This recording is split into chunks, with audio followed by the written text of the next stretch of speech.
You know, a lot of people don't know this, but I actually change out the old the display here every season. So I think I'm the only person in my town that has a clean and sober poster with Michael Keaton there. Not an original, by the way. That's a reprint. You can't even tell. Look at that with the folds. That looks original, doesn't it? Doesn't that look original? Who cares? That's what I say. And there's my selection of films that I put in there for January. These real classics. Usually Karate Kid stays there. I like that being up. And Young Guns too. And there's more tapes up there.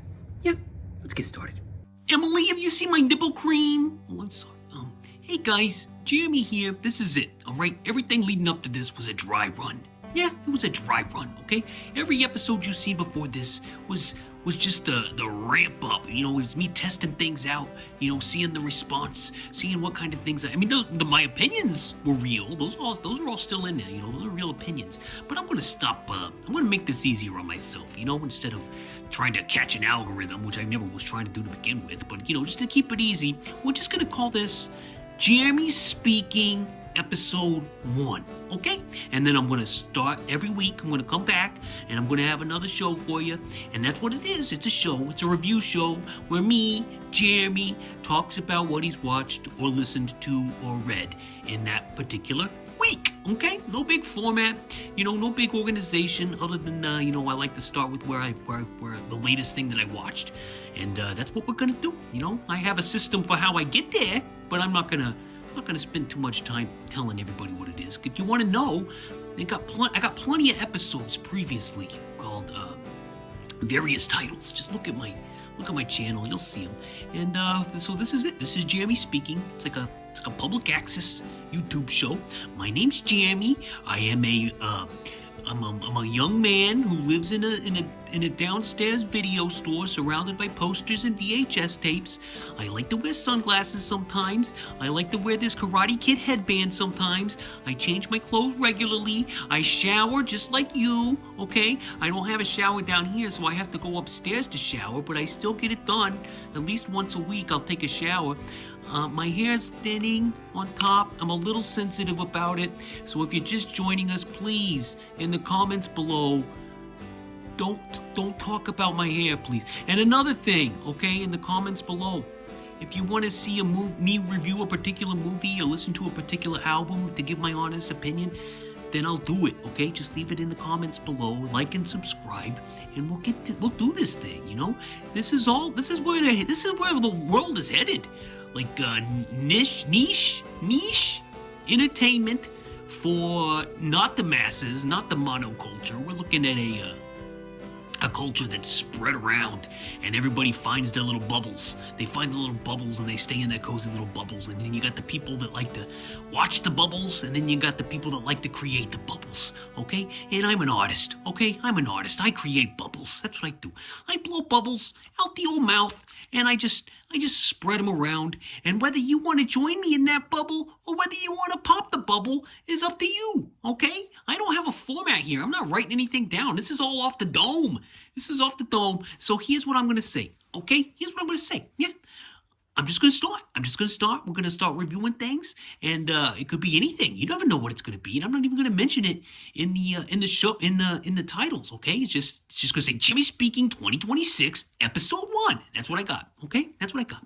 No titles, nothing. No very special episode. No review of Heat or Jeremy's in Heat, and you know, none of that stuff. That's all out the window. Screw that. Okay, we're here to make magic. Yeah. So here's what I'm going to tell you. Okay, here's what I'm going to tell you. Yeah. We're going to start with Lenny. Have you seen Lenny? Do you know what Lenny is? Okay, I'll tell you what it is. 1974, Dustin Hoffman, directed by Bob Fosse. Dustin Hoffman plays Lenny Bruce. Do you know who that is, kids? I'll tell you who he is, okay? He was a stand-up comedian in the 50s and 60s. He started off as like kind of like a standard Henny Youngman type. Do you know who he is? He was like a one-liner type of guy.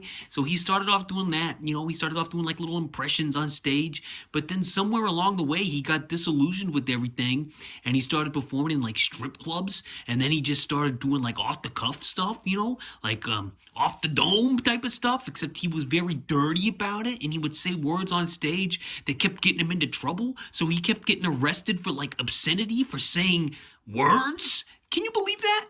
At the time when you couldn't go on stage and say the COC word, wait, here we are in 2026. And I'm censoring myself because, Lenny wouldn't have wanted it this way, but I want to keep this broad appeal, so I'm not going to try and curse on this show here, this Jimmy speaking. But Lenny would go up there and he would say whatever was on his mind. He would talk about sex. He would talk about religion. He would talk about politics. He would talk about things he wasn't supposed to say. And they kept arresting him for it. It got to the point where there would be actual, police officers in the audience watching his act, ready to pounce on him if he said a bad word. Can you believe this? This guy, he goes, Dustin Hoffman plays him, and he brilliantly, I might add, he plays this Lenny Bruce character, and based on a real guy. Lenny Bruce was a real guy. So he goes up there and he does all these monologues, and he just gets it all out there, and people laugh. But then it gets to a point where he's getting arrested so much that he starts kind of mentally breaking, and then his act becomes just him commenting on his court cases and transcripts, and then and he starts using drugs, and he's got this wife, she's played brilliantly by, God, what was her name? She's so good. She got nominated, I think, for an Oscar, Best Supporting Actress. She's got an ample bosom. She plays a burlesque performer. She plays a burlesque performer with an ample bosom. And when we first see her, she's got these pasties on. But it's real. She's really good though. She gives an emotional performance that you really kind of feel for her. So she is very good. Hoffman's great. Everything about this movie is fantastic. Black and white. It's a downer. I'll tell you, it's a downer. By the way, it contains a real shot of the Lenny Bruce at the end, and that's all I'm going to say. Okay, so how in those old TV movies in the 80s, there was this one that scared the crap out of me when I was a kid. It was called David. It was called David, and you'd watch the movie, okay, and this was about a kid that was burnt, and I can't watch it to this day because I was so traumatized by it. And I wrote a song about it too. It's called David. Maybe I'll post it sometime because this channel's all about me posting my art. Maybe not on a real episode, but I'll get it up there. But anyway, this David, it ended showing the picture of the real David, when he was all healthy now, but he was still, you could see he had the burns, and that's what scared me because I didn't know that could happen to a human, and it was just really frightening to me. And now I accept it. Now I see pictures of David all the time, and I'm oh, that's David. But some people think he was Michael Jackson. But anyway, that's just a weird conspiracy thing. You don't want to go down that hole. But anyway, what I'm saying is, it's that, you watch Lenny. I thought it was Dustin Hoffman. The first two times I saw this movie, I thought the last shot was Dustin Hoffman. That's not Dustin Hoffman, folks. That's the real Lenny Bruce. And it's dark. It's dark. Okay, so Lenny, great movie. Bob Fosse, who went on to direct All That Jazz. All That Jazz. You seen that one? If you haven't seen All That Jazz, turn this off. What the hell are you watching me for when All That Jazz is just sitting out there and you haven't seen it? What's wrong with you? What is wrong with you? Don't make me come out there. Okay, calm down. Jamie doesn't get angry. Jamie's full of love. Yeah, Jamie's full of love. That's one of the things you're going to like about this channel. I can tell you that much, right? About this show, excuse me. I'm going to have different things on the channel, but this particular show is all about love and being respectful of art while me giving you my thoughts. I wouldn't even call it critiquing. I'm just telling you what I watched and what I thought about it. And Lenny, I'm still going to give him a rating, though, just so you get an idea of what's out there. Maybe you share the same sentiments as me, and we can just sit in this bubble together and just kind of stew and enjoy it, and just kind of trade movies back and forth. Wouldn't that be the dream in the modern society when everybody's at each other's throats? Wouldn't that be great if we could just find common ground in the arts, in the arts, and we don't have to worry too much about the artists. Because here's what I fear, though. I like to recognize the talent of artists. So Dustin Hoffman, okay, he's a perfect example. He was canceled, I guess you would say, in the Me Too stuff. I guess it came out that he's done some shady things in the past, inviting at least one person to a hotel room in a shady situation. I remember reading about that.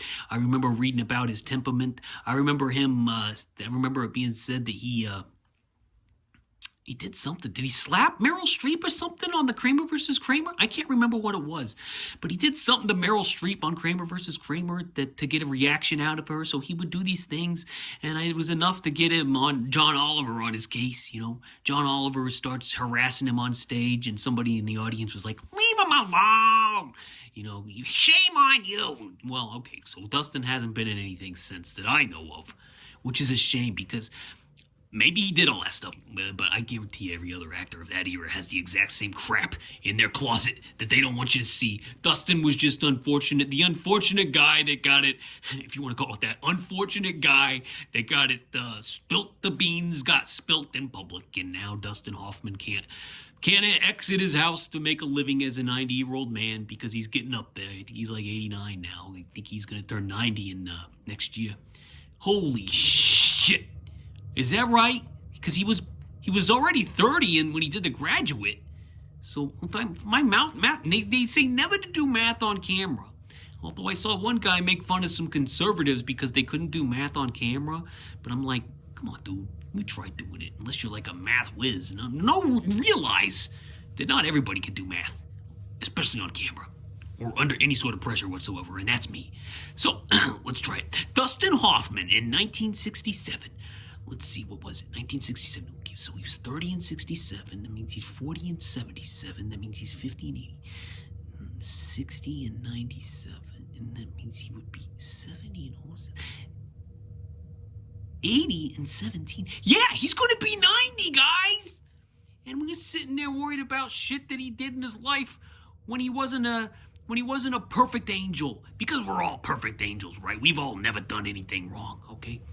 I don't know if any of the allegations were serious enough to land him in jail, so let's just say maybe he's lived and learned, okay? Maybe he's lived and learned. But here's what I'm afraid is happening with Dustin Hoffman, okay? Brilliant performances. Lenny is actually, it's like one of the best performances of the 70s that he's really freaking good. And then Midnight Cowboy, Ratso Rizzo is one of the greatest performances of all time. Of all time! His name's Tupac. He's a cowboy. I don't think I can walk anymore. You know what they do to you when you find out that you can't. Oh Christ! That Ratso Rizzo performance, absolutely brilliant. The Graduate, Rain Man, bringing autism to the masses, even if it's not 100% accurate portrayal, it's still like it got it out there, But God, he's so good. Tootsie. What else is he? Kramer versus Kramer, Ted Kramer. Have you ever seen Kramer versus Rocky, by the way? That's an old joke. I like that one, Kramer versus Rocky. But, it's just like, come on, guys. He's talented. One of the best to ever lace up his acting boots. And here we are when he passes away as an old ancient man at the age of 90.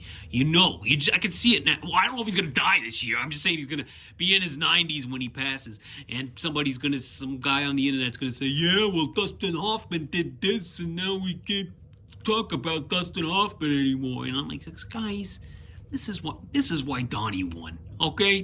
You gotta tone that stuff down. Okay? You gotta tone it down. We're all humans. We all make mistakes. We're all learning here. I've learned a lot in the last 10 years. I've learned that I love all walks of life and that everybody makes mistakes and we all move on, okay?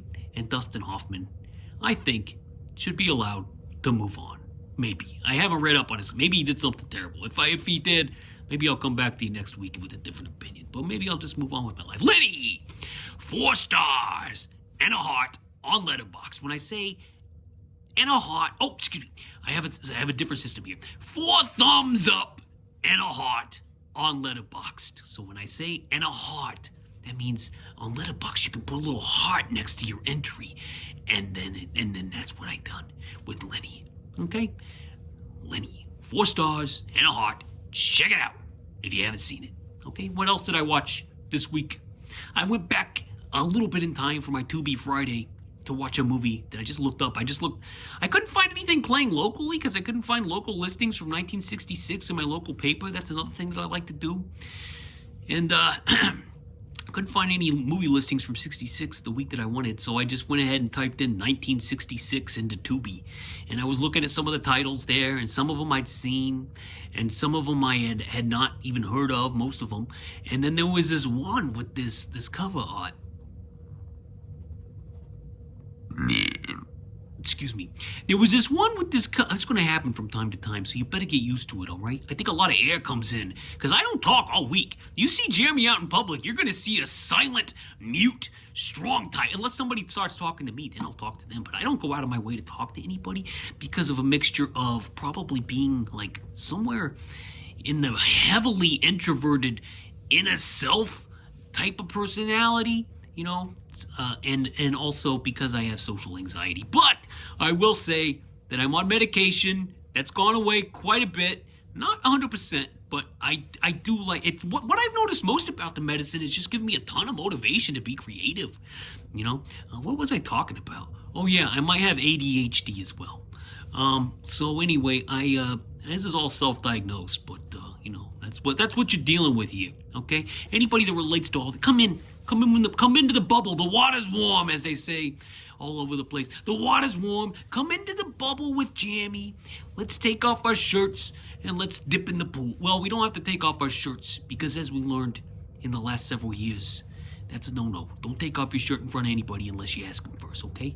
And if I ever take off my shirt, I think there's one video that I did. I can't remember which movie it was early on where it kind of cut to a shot of me with my shirt off. It's still up there. I'm not going to take it down. I'm going to keep it up.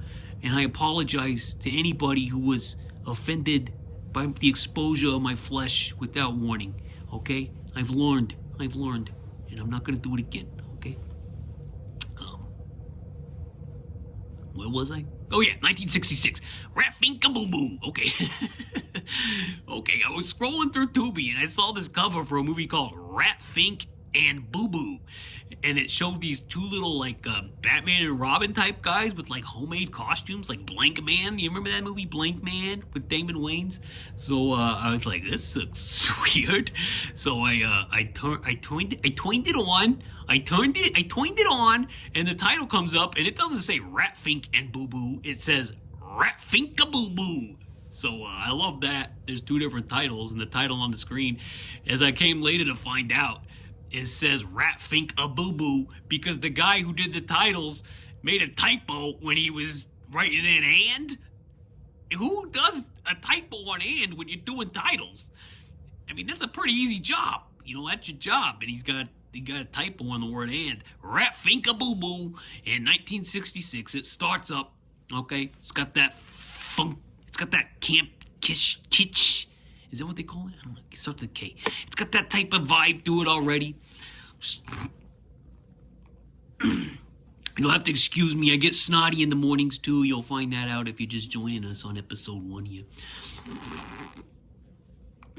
I've also had a cold lately, so if I sound a little off, that's why. I did take some Mucinex this morning though. Ratfink and Boo Boo starts off with this lady who's being chased by these criminals, and one of them keeps laughing. And it's actually shot really well. It's really well. It's serious, too. It's played very serious. She's being chased, and eventually it moves on to a scene, just like it jumps to a scene with the same lady, and now she's hanging out with this musician, Lonnie Lord. He's like this young guy with like a kind of a pockmark face, you know, he's got like that cystic acne thing going on, but it's good. I like it. I want more actors to look like this because more people who have cystic acne in real life can watch and see. Hey, here's my guy right there, Lonnie Lord, or whoever played him. I can't remember his name, Ron Hamilton or something. But he's in there. He plays a musician, and the movie has like these little musical interludes so they've got one that starts off where he's singing a song to his lady, and they're on carousel, I think was one of the scenes, and they're driving around. Like the actual cinematography is like not that bad for being so low budget, so I can tell that the director actually has some semblance of like filmmaking skill and talent, and the editing is pretty decent, but the flow is the problem. The flow is where we're like, is there a story here? What is this? Like, is there a plot line? I mean, it doesn't really seem to be one. He just kind of introduces characters. They're getting chased early on. The guy's in a music. He's out front at Capitol Records, you know, signing autographs. The Lonnie Lord. And what I'm explaining, if this sounds disjointed, it's not even half as disjointed as actually trying to decipher all this while you watch the movie. Ratfinka Boo Boo. And here's the other thing about it. Okay, here's one of the greatest. You know what I like? You know what I like? Genre switches in the middle of a movie, like that are completely unexpected. The first time I remember this happening is Psycho. You know, I was watching Psycho and I was like, whoa, this Psycho. I didn't know anything about it, but it's about a lady on the run apparently, and I guess she's the psycho. She's gonna run into the psycho, and then she kind of just stops off at this motel, and like this young nice guy is there, and it's like, okay, is he the psycho? Who's the psycho here? Who's the psycho? And then eventually, it switches genres, turns into a horror film out of nowhere, practically. Although it does have some foreshadowing, but still, okay. And then From Dusk Till Dawn, that's the other one. Starts out as like a caper film, and then it goes out of nowhere, literally out of nowhere, turns into a vampire film. Okay. Same thing with Rat Finka Boo Boo. It should be right up there with Psycho and From Dusk Till Dawn, and yeah, those types of genre switches that are so jarring and so unexpected. When you see it happen, you're amazed, and you're either gonna go with it or you're not. This one, like, I went with it. Okay, I'm not gonna spoil what happens here, but you remember I said the cover art looked like Batman and Robin in like Blank Man costumes. That's what I'll say. It involves that. Okay, so there's a big genre switch in the middle. Still fight sequences that are shot.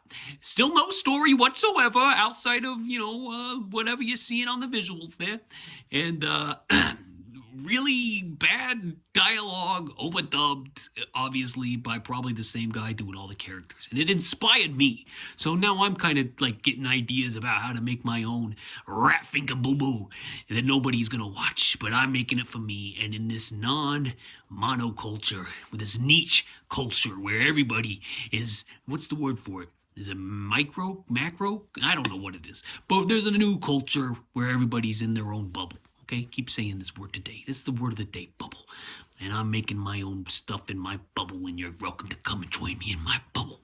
So I'm working on something that's a little like Rat Finka Boo Boo, which I give no stars because I don't know what the hell to rate it, because it's a terrible movie, but at the same time, it's very I wouldn't say it's even watchable, but it's fascinating as a historical context, as a historical text. It's fascinating. And I guess the director went on to direct the video for White Rabbit by Jefferson Airplane. You remember that song? One pill makes you lighter, and one pill makes you small. Do I gotta pay for that when I do this? I don't think so, because I'm not paying it. But he directed the song for White Rabbit, the video for White Rabbit, and then he went on to direct porno movies in the 1970s and 80s, and then he died in the early mid-2000s. Okay, so rest in peace, miss ya, director of Rat Finka Boo Boo, miss you every day. Next up thing that I watched was Round Hay Garden Scene. Have you seen this? Have you seen? It's a real easy watch. It goes down smooth. Nice and easy. Okay, it's just basically like looking at a still picture that kind of moves a little bit, because it's the first, one of the first, possibly the very first surviving motion picture ever made. Round Hay Garden Scene, released in 1888 to thunderous applause in somebody's backyard, probably where they filmed the garden scene. And I give this one 3 thumbs up just for its historical significance in the silent movie realm, and just to kicking off what we're all doing here as far as like motion entertainment goes. And the plot is real simple. It's got these like well-dressed kind of Victorian looking people, but it's not a period piece. You know why? Because that's the way shit actually looked in 1888. So it's got this girl in this dress, and it's got this guy with a hat, and it's got another guy with a trench coat or something going on, and then this guy walks out, he's walking away, and then he circles back, and then it ends. And me describing it is like 7,000 times longer than the actual film itself. It's literally like 2 seconds long. I watched it 3 times. Maybe more, but I wanted to get a good feel for it, okay? But anyway, I made a short film for Round Hay Garden Scene. It says, I put it on my channel. You can check it out. It's called Round Hay Garden Scene Additional Footage, okay? I used generative tools. I designed where the story went. I designed each shot. By saying designed, I means I text to video, which people say is not a real art form. I get it. But at the same time, Here's what I find interesting about art, okay? There's no solid definition of art. And if anybody's telling you what you're doing isn't art, then that's their opinion. That ain't fact. It's all subjective, okay? So for instance, I can find a sock on the floor. Nobody's gonna think that's art. It's all about how you frame it. So let's say you find a sock on the floor and you grab a little frame that's empty and it has no glass on it, and you just put that frame around the sock. You just drop it down, plop. And then you take a picture of the frame with the sock that you found on the floor. And now you print the picture out, and now you got what? What do you got? You got a picture, a frame of a sock with a frame around it, and it has intent behind it because you did that. You designed it based off what you found in the wild and the tools that you had available, and you've made art. Okay, because you've displayed it with intent and context, and that's my definition of art. My definition of art is finding a sock on the floor, or anything on the floor, or anything anywhere, and as long as you put an intent behind it and use a creative juices in your brain and display it for somebody else with the proper context, with the context around it, with intent, you've made art, my friend. You've made art. That's it. That's all it is. Doesn't matter what the tool is. Doesn't matter the specifics. Doesn't matter how talented you are in it. Doesn't matter if you've devoted your life to it. Doesn't matter if you've become so technically proficient at it that it angers you to your soul when a new tool comes along that makes everybody be able to do something similar, even though you think that all that is hogwash and soulless, and it just doesn't make you feel. It doesn't make you feel. It just makes you angry. I get it. I do. But at the same time, I'm always looking for new avenues. I've been making movies in my head since I was a little boy. And now we got this tool that allows me to see my visions as sloppily as it can do it right now. It's only getting better, and it allows me to get my stuff that's in here out there, and there's intent behind it, my friends. I'm designing it. I'm editing it. So the subscribers that I'm losing, objecting to my AI content, my generative art content, I apologize. I'm sorry you feel that way. But one day, you may come around. And that may be one day soon.